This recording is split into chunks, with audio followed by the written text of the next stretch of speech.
दुर्घटनेच्या आघातातून कुटुंबांना सावरण्याचं बळ मिळो ज्येष्ठ समाजसेवक अण्णा हजारे यांनी या विमान दुर्घटनेत मृत पावलेल्या व्यक्तींप्रती संवेदना व्यक्त केलेल्या आहेत। तसंच त्यांच्या कुटुंबियांप्रती त्यांनी संवेदना सुद्धा व्यक्त केलेल्या आहेत, भावना व्यक्त केलेल्या आहेत। अहमदाबाद विमान दुर्घटनेतील मृतांना अण्णा हजारे यांनी श्रद्धांजली अर्पण केली। 12 जून 2025 रोजी अहमदाबाद या ठिकाणी जी विमान दुर्घटना झाली, त्या दुर्घटनेमध्ये 260 पेक्षा अधिक लोक मरण पावले।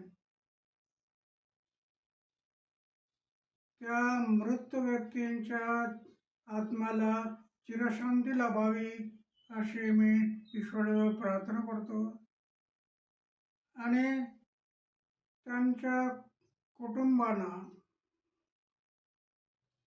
ज्या संवेदना झालेल्या आहेत त्या सावरण्याची शक्ती ईश्वराने त्यांना द्यावी अशी ईश्वराजवळ प्रार्थना करतो।